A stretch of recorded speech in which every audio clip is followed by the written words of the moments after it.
يا أيها المزمل قم الليل إلا قليلا نصفه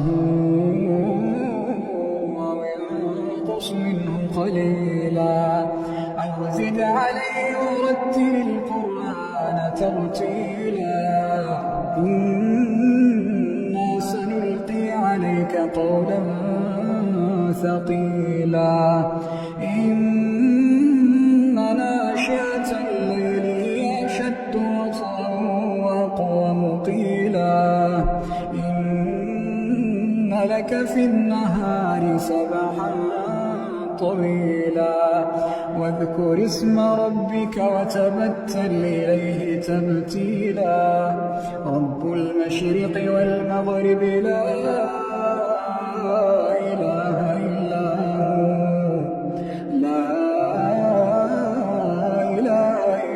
هو فاتخذه وكيلا واصبر على ما يقولون واهجرهم هجرا جميلا وذرني والمكذبين أولي النعمة ومهلهم قليلا وذرني والمكذبين أولي النعمة ومهلهم قليلا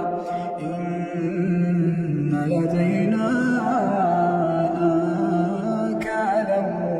وجحيما وطعاما ذا غصة وعذابا أليما يوم ترجف الأرض والجبال وكانت الجبال كثيبا مهيلا إنا أرسلنا إليكم رسولا إنا أرسلنا إليكم رسولا شاهدا عليكم كما أرسلنا إلى فرعون رسولا فعصى فرعون الرسول فأخذناه أخذا وبيلا فكيف تتقون إن كفرتم يوما يجعل الولدان شيبا السماء منفطر به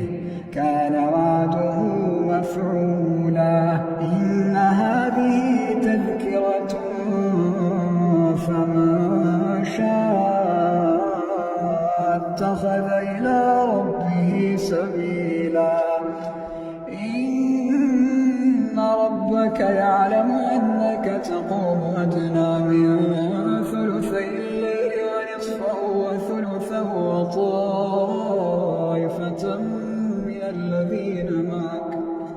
وطائفة من الذين معك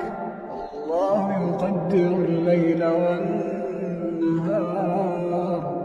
علم أن لا تحصوه فتاب عليكم فاقرؤوا ما تيسر من القرآن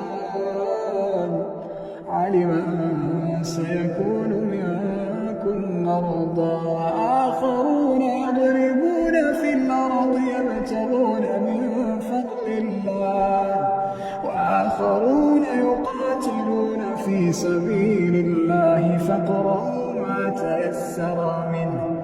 وأقيموا الصلاة وآتوا الزكاة وأقرضوا الله قرضا حسنا وما تقدموا لأنفسكم من خير تجدوه